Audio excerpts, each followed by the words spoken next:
It's midday here in Nigeria, and a warm welcome to you wherever you're watching us from. This is Lunchtime Politics on Channels Television, and we're reaching you live from our global headquarters here in Lagos. Our top stories. The Plateau State Governorship Election Petition Tribunal upholds the election of the state governor, Mutfwang, of the PDP. The Ondo State House of Assembly issues impeachment notice on Deputy Governor Lucky Ayedatiwa over alleged gross misconduct. Plus, Federal High Court in Abuja restrains the People's Democratic Party at the national level from dissolving the party's River State executives over alleged anti-party activities.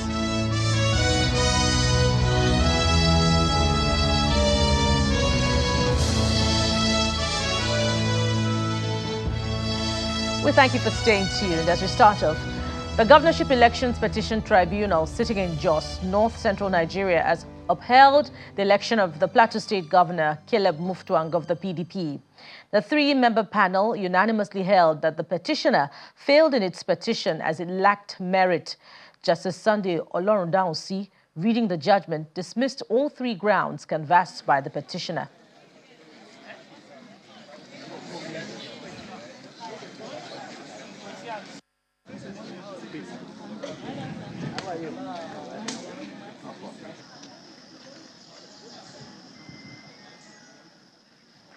The Enugu State Governorship Election Petitions Tribunal has dismissed the certificate forgery allegations brought against Governor Peter Mba by the governorship candidates of the People's Democratic Party and the Labour Party.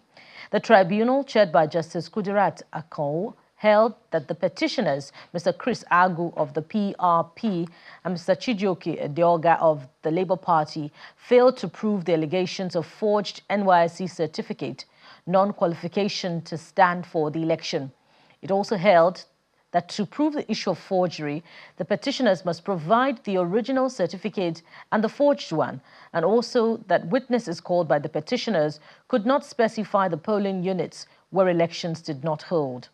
Both the PRP and the Labour Party candidates had alleged that Governor Mba had forged his NYSC certificate, and as well, they also alleged overvoting in some areas during the March 18 governorship election. And in his reaction to the judgment of the tribunal, the Enugu State Governor Peter Mba has described the decision as a victory for democracy and the people of Enugu State. He, however, extended a hand of fellowship to the opposition candidates and other political parties, saying the task to build Enugu remains a collective one.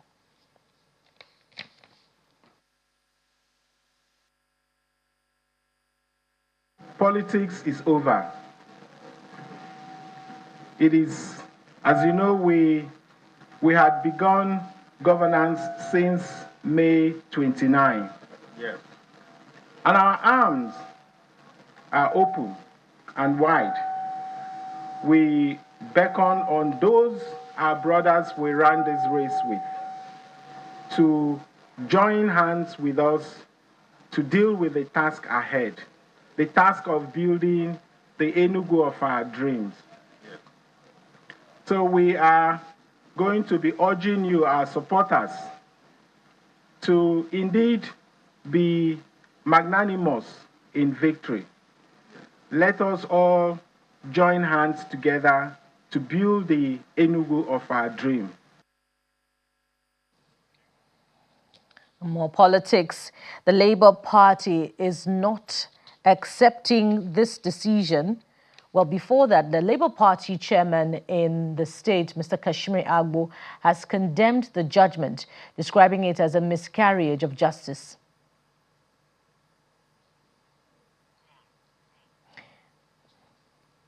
And the party is not accepting this decision and has vowed to immediately proceed to the Supreme Court to seek redress. The national chairman of the party, Mr. Julius Aburi, in a statement, described the ruling as a miscarriage of justice, which he says cannot stand. Part of the statement reads, quote, "In the wake of this judgment, we were aware of a series of visits made by Mba to Aso Rock, and we also took note of his level of confidence lately. However, we had ignored these ominous signs while hoping that the blind lady of justice will act impartially. But we are shocked with this judicial endorsement.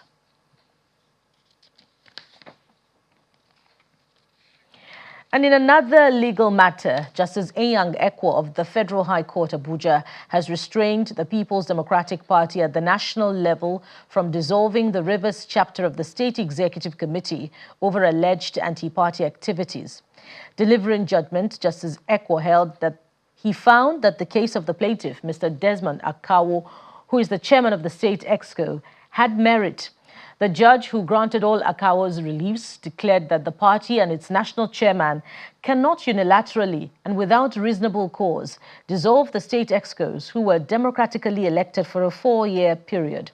He also gave an order of injunction restraining them from appointing any person or group of persons as interim caretaker committee in the state until May the 22nd, 2024. Mr. Akawo had sued the party and the immediate past PDP national chairman, Dr. Yocha Ayu, and members of the National Working Committee and National Executive Committee as first and second defendants. He maintained that the PDP and its national chairman on January the 4th, 2023, prior to the general elections, threatened to unilaterally dissolve the Rivers State Exco and replace same with an interim caretaker committee.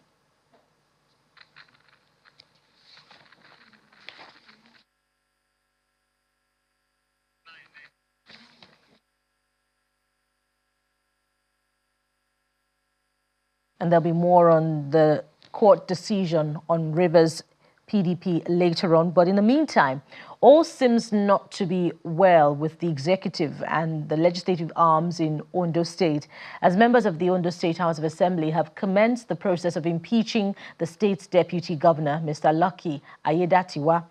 The members are acting on the allegations of gross misconduct. Speaking on the issue, Senior Advocate of Nigeria, Mr. Ebun Oluwadegboruwa, explains that anyone can be alleged to have been engaged in wrongdoing, but it's left in the hands of the deputy governor to respond appropriately.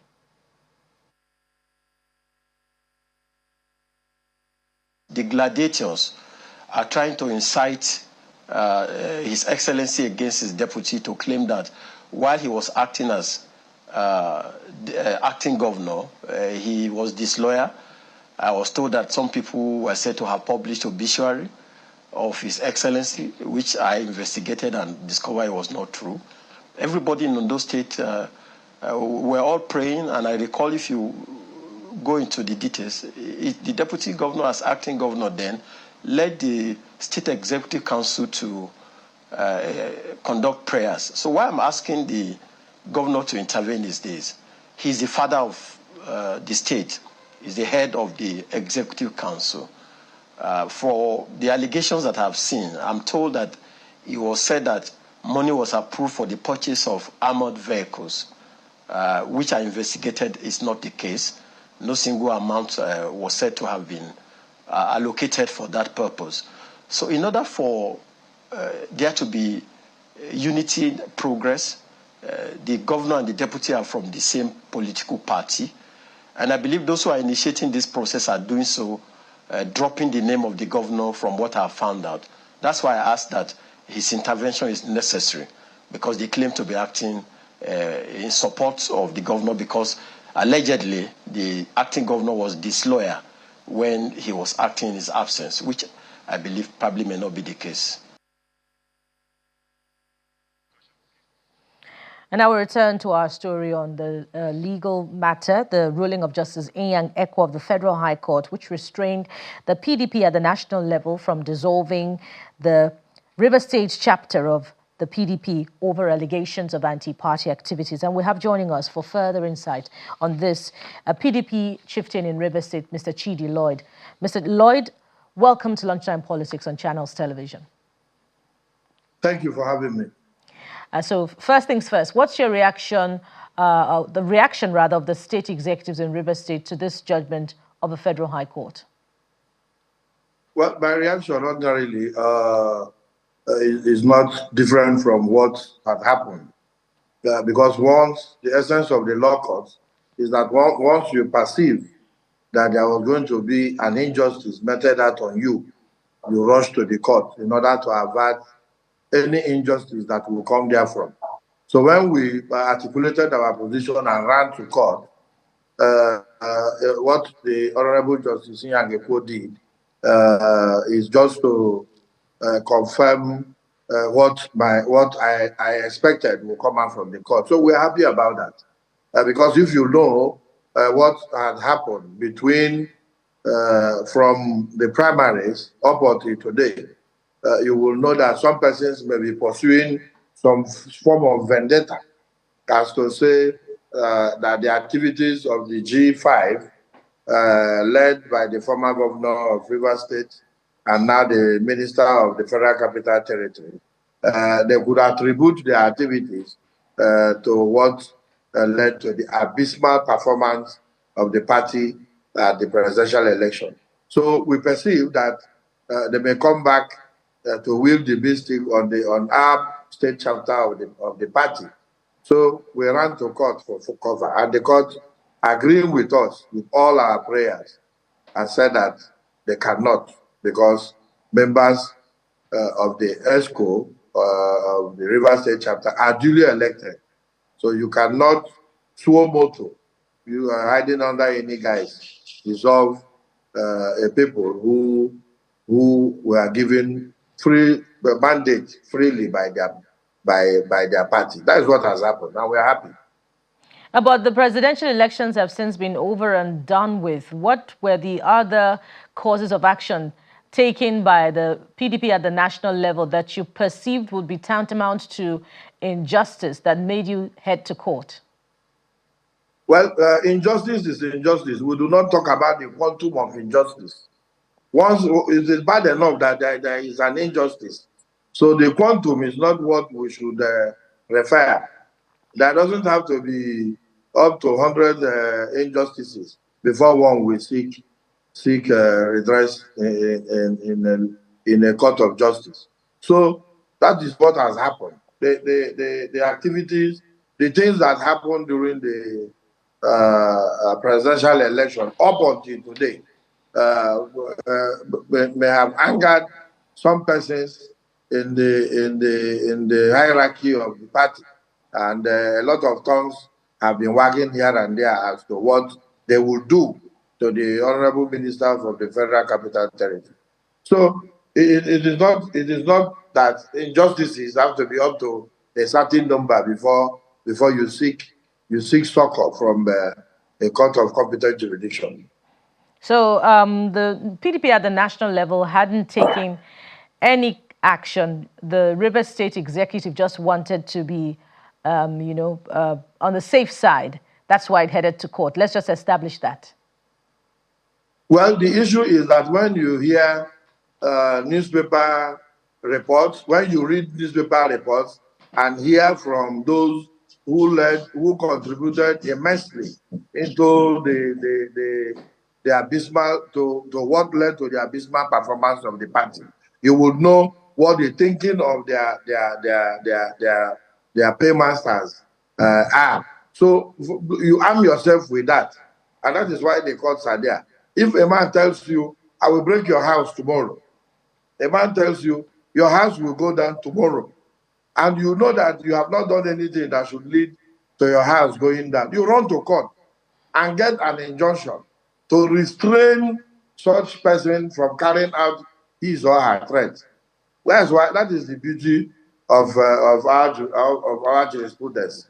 So it is not that the PDP has taken out any action yet, but the body movement, the sign, the utterances that come out from those who speak for the party, from the self-acclaimed spokesman of the party, we perceive that they may be pursuing a certain vendetta. So is Rivers PDP guilty of anti-party activities? Has anyone accused Rivers PDP of anti-party activities?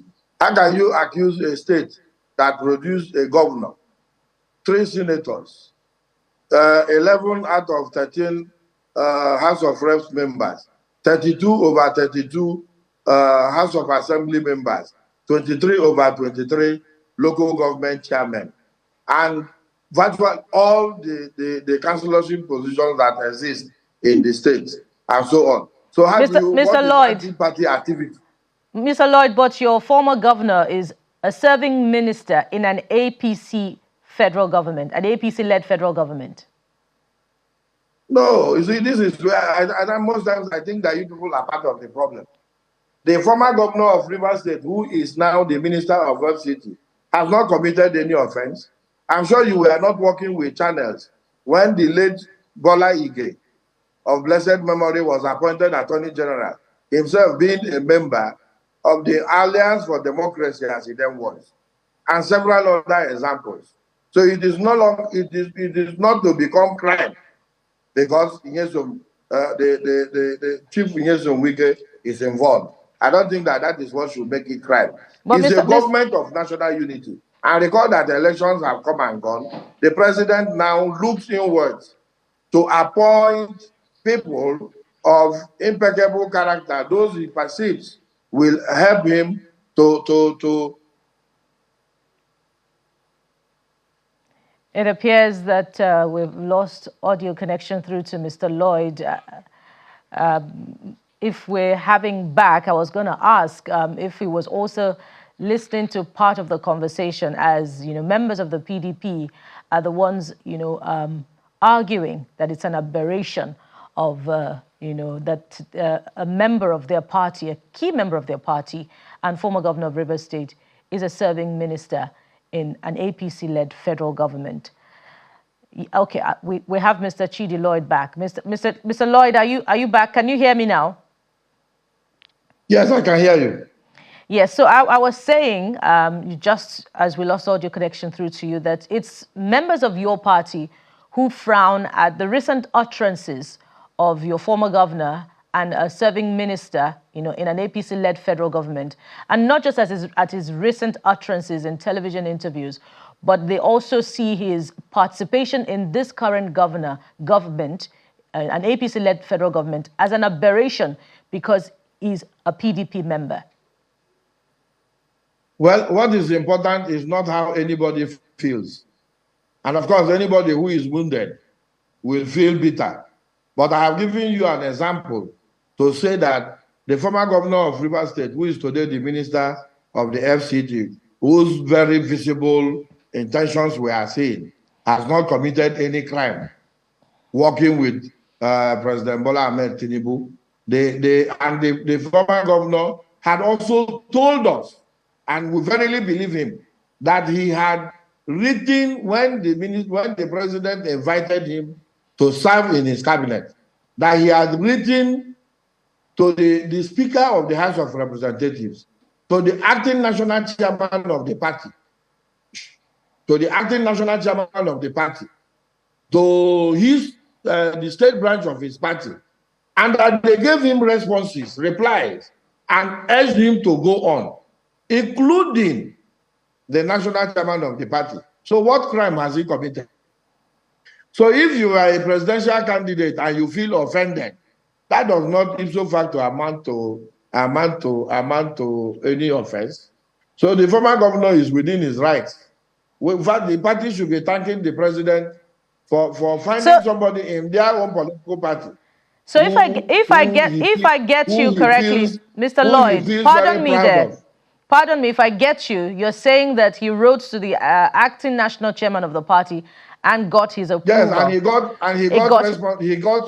got a nod. If he got a nod, then why did Rivers PDP have to head to court to stop the national PDP at the national level from? I don't know whether you have from restraining. I have been listening to you. I've been listening to you as I'm listening to you as well. Good. I'm listening to you as well. So if he got the nod, go ahead. Hold on. You asked me a question, and I said, what constitutes an offense? It's not the quantum. It's not the number.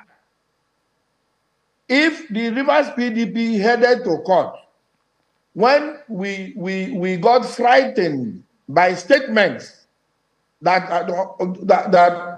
were coming out from the self-acclaimed spokespersons of the party. This was before the appointment of ministers. We are all here. We hear people grant interviews from some studio in London, some self-contained in Abuja, and so on and so forth. And they had made former Governor Nyesom Wike subject matter of their discussion.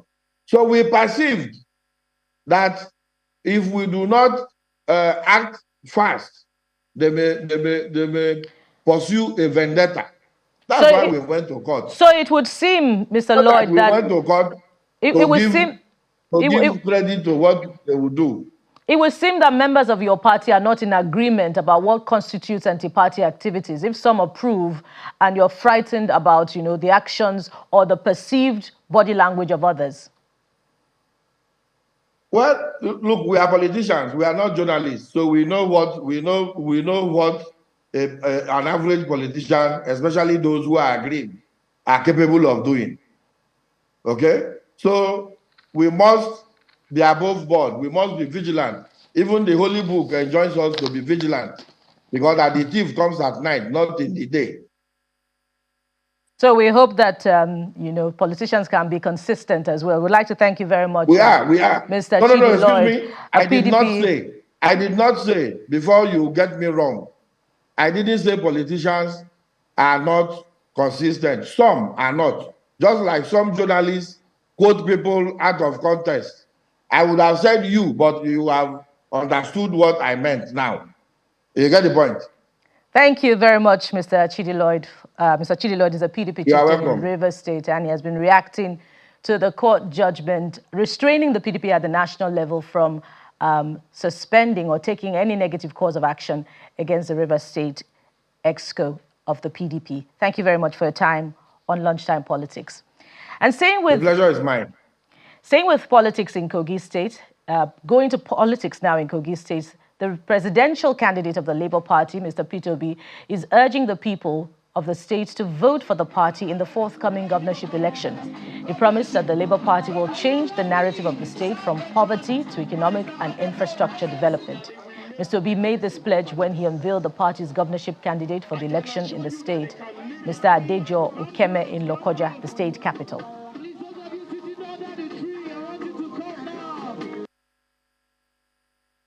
Every place where they steal today is prospering except Kogi State.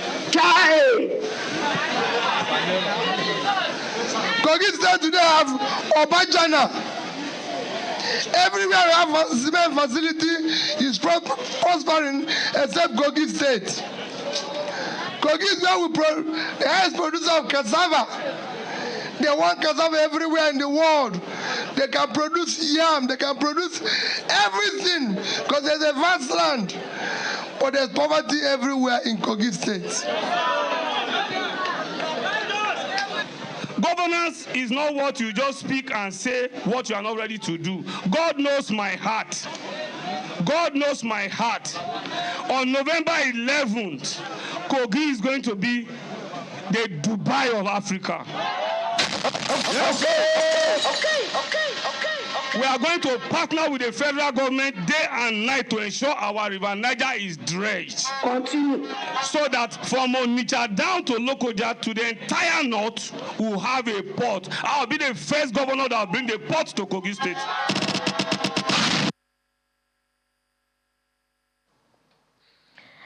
The governor of Adamawa State, Umaru Fintiri, has assured citizens of his commitment in ensuring that measures put in place in alleviating their sufferings as a result of the removal of fuel subsidy is implemented to the letter. This was disclosed by the Chief of Staff to the Governor, Dr. Amos Edgar, when he took a ride in one of the shuttle buses plying Yola, Jemeta Road in the state capital. According to him, the deployment of buses has demonstrated that Adamawa is moving to its desired destination of a socially cohesive, economically vibrant, and politically stable state.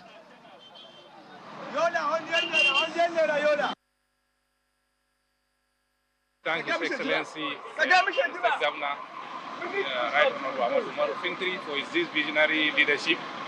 And you can testify it from the boss that people are extremely happy with this coming of these buses. Immediately these buses were deployed, widespread joy and jubilation characterize their deployment. So it just shows that this is a government that is for the people and it's responsive to their needs and aspirations. You recall that when the subsidy removal was announced, one of the immediate consequences was the hike in cost of transportation and by extension the cost of living generally. So by bringing down the cost of transportation, the cost of livelihood itself will come down. So this is very significant. There are very effective and efficient means of ensuring that the buses are sustained. But whatever happens, government will continue to inject funds into them anyway. So there are mechanisms for ensuring that what is generated maintains the vehicles. Some more politics before we wrap up. If you call it eating the humble pie, you may not be wrong, as the Deputy Governor of Edo State, Comrade Philip Shaibu, has tendered apologies to his principal, Governor Godwin Obaseki, following the recent rift between both men. Comrade Shaibu waved the olive branch after members of the Catholic Men Organization of Nigeria of the Archdiocese of Benin paid him a courtesy call at his private residence in Benin City, the Edo State capital. I am a loyal servant. I am a loyal servant. There's nothing that has changed. I took a personal vow to support my governor, and you can see my Catholic people are here. Everything about me, if I have a vow with God, there's nothing that will change it. And I can only wish that that relationship that we have, I pray, I know in the next few days and weeks, it will come back. I'm missing my governor really, but by the grace of God, I know God will touch the governor's heart and touch all of us. And even those that are trying to be in between, God will touch them to know that I mean well. If there's any mistake that I've made as human, it's just human. It's not out of maybe wickedness, because I'm not wicked. I have a very clean heart.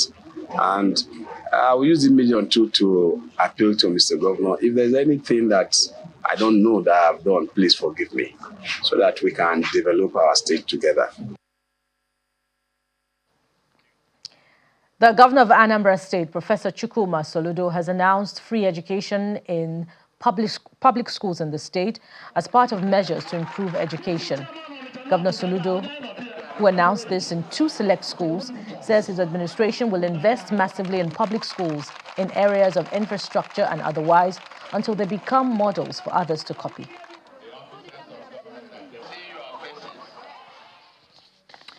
And you have been served Lunchtime Politics this morning, this midday. Thank you for watching. Join us again, same time next week for another round of editions. I am Bukola Koka. Bye for now.